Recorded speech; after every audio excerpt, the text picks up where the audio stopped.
नहुसत आमदी कि पता तुम बंदे दे अमाल की वजह नाल नहुसत आमदी है।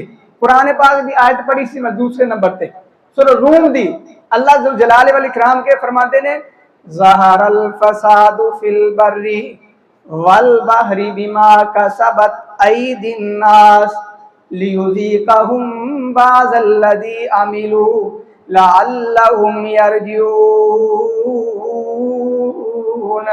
अल्लाह करीम फरमाते ने समंदर दे अंदर भी खुशकी ते भी जिन्ना भी फसाद है तुहाडे हत्थां दी वजह नाल आ रहा है। ऐ नहीं कहना कि फलां बंदा आया तो नहीं नहीं अमाल दी वजह नाल करके।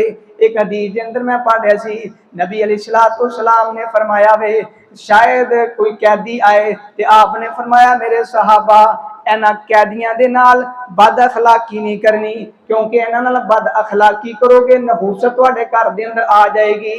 इन्हां नाल अखलाक नाल पेश आओगे तो बरकत आ जाएगी। ते जिहड़ा बंदा घर दे अंदर हर वक्त कदे बीवी नूं कदे बच्चियां नूं कदे किसे ते हाथ चुके गालां कड्डे बुरा आखे उस घर के अंदर रहमत आएगी बरकत आएगी कदे नहीं आएगी। इस हदीस की रोशनी के अंदर आपने फरमाया अगर उन्होंने अच्छा सलूक करेगा तो क्या होएगा बरकत आएगी। कोई याद भी कर लिया करो कि आएगा बरकत आएगी। ते जे बद अखलाकी करेगा तो नहुसत आएगी। ये बंदे दे आन की वजह नहीं तेरे काम करने की वजह नहुसत आई है।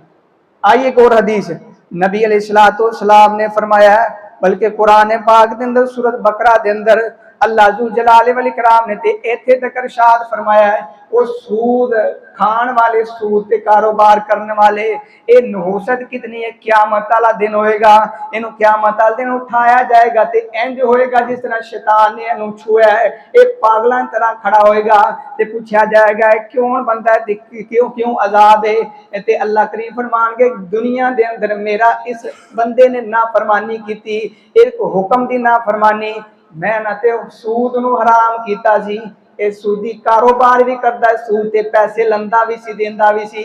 मैं ते आख्या सी कोई बंदा अपना मजबूर आ जाए तो उन्होंने कर्जा दे देवो। ये सूद ही इतनी नहुसत है क़यामत वाले दिन भी ते दुनिया के अंदर पता है कि नहुसत होएगी।